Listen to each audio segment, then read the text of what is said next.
And with me now is Justice Minister Arif Virani. Minister, good to see you. Thank you. Nice to have you. Nice to be on. So we have the Premier of Saskatchewan talking in terms of parental rights and the best interests of children. Now, you've replied in your own words, talking about violating individual rights, that this should not be a decision taken lightly, that there is a risk of irreparable harm to children. So you've staked out your position on the policy itself and you've called for a pause. But beyond that, what are your options when it comes to opposing Premier Mo's decision? Because, of course, as you know, provinces do have this constitutional power. So we're conscious of the constitutional power that the provinces have that's safeguarded under the Constitution as it's been enacted. But I think I'll just reiterate what I said earlier, which is that as an elected leader, I'm not here to pit communities or against one another or sow any further division in what is already a divisive issue. I approach this also from the lens of being a parent, Andrew, and I'm the parent of two young boys, and parents have a right to want to be involved in fundamental decisions about their children. That's absolutely normal, and that's to be expected. But what I'm very concerned about is inserting a very blunt instrument such as the notwithstanding clause in a situation where a judge in Saskatchewan has already rendered a decision about granting relief that is hard to get because the question is serious and the potential for irreparable harm is there. For a very small group of people, I think that's really what's critical for Canadians to understand, is that the community of LGBTQ people is small. The community of children in that community is even smaller. The community of children that don't feel comfortable having these conversations and feel that their safety is in jeopardy is even smaller. And it's those people that are vulnerable that I think need some protection. That's what the court found, and that's what I think should have given Scott Moe pause to think about his next steps. Instead of pausing, he's chosen to go to the extreme and invoke the notwithstanding clause, which to my mind is pressing fast forward when the pause button is what should have been utilized. Okay, well, let me ask you about that court process. Of course, there has been the injunction, but the process is ongoing with this constitutional challenge by opponents of this policy for parental consent for youth under 16. Will your government escalate its legal involvement if the matter moves up to the Supreme Court? Well, we're not at that stage yet, so I just want to make sure that we're crystal clear. We don't even have a situation where a law has been invoked. We've got a policy. That's what was being litigated at the injunction stage.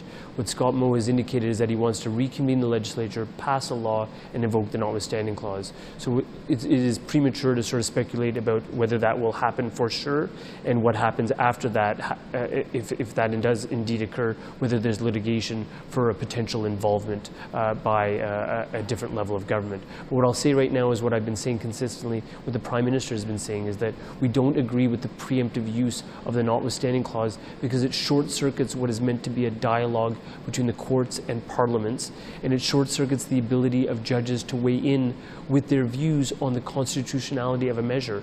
That's an important sort of process that needs to be respected and should be respected. And we've said quite firmly as a federal government, we would never preemptively use the notwithstanding clause. It should be a tool of last resort, not a tool of first instance.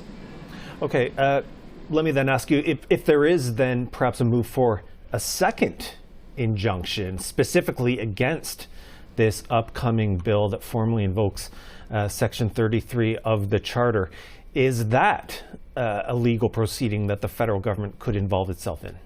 Well, what I'll say is that I'm not going to speculate about what we may or may not do in some future hypothetical case. I'm going to say to you that we're following the case very, very closely, as we're following other instances around the country.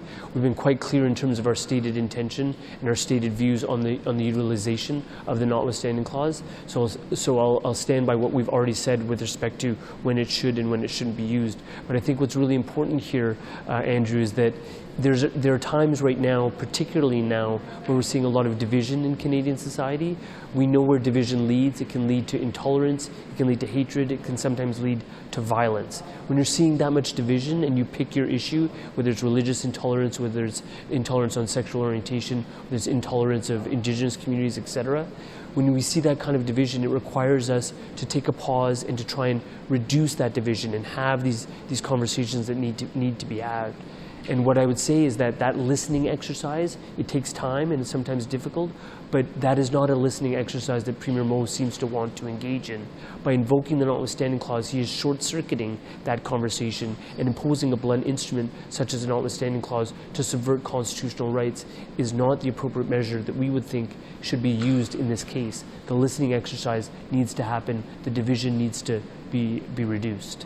Okay, well, I do want to ask you then about this more general debate over gender identity and school pronouns and parental consent. It hasn't been limited to Saskatchewan, of course. So why do you think we're at this point across Canada where a personal issue that involves parents and children has now moved into the legislative sphere and the courts? Well, I think the issue of evolving rights is a critical one. And what we've seen over the course of several decades is evolving rights on a number of fronts, right? We've seen issues to confront systemic racism against the Black community. We've seen concrete efforts to address overrepresentation of Indigenous communities in the justice system. I note that just yesterday, the first ever premier who is Indigenous of a province was elected in Canadian history. That's a historic first. Things are evolving. LGBTQ2 rights are evolving, sometimes with the court's assistance, sometimes with the leadership of elected officials. There are natural, as that process evolves, there are natural questions that get asked. We have obviously a lot of respect for the rights of parents to be involved in fundamental decisions of their children. I'm raising two boys. I want to be involved in their fundamental choices. At the same time, what the Charter is meant to do is protect vulnerable and marginalized communities and their rights. What I would say is that my role in this is quite direct. I'm sworn, unlike other cabinet ministers, to uphold the Constitution, to uphold the Charter and the rights of minorities around the country. And my response to Scott Moe on this issue of LGBTQ rights is exactly the same as my response would be to the Premier of BC about a situation of white supremacy, to the Premier of Nova Scotia about a situation that might relate to religious freedoms. It will always be in defense of people that are marginalized and people that are vulnerable, because that is what I'm sworn to uphold in terms of their Charter rights. As to why we're having this conversation right now, I think we all need to look at ourselves as elected leaders and ask ourselves, are we helping to sow division right now, or are we helping to reduce division? And what I'd like to see is more elected leadership reducing division by having the conversations that are necessary, as opposed to short-circuiting these conversations by imposing instruments that are blunt and quite intrusive, such as the notwithstanding clause. Okay, lots to talk about, but we are going to have to leave it there. We're out of time. Justice Minister Arif Virani, thank you for this. Thank you.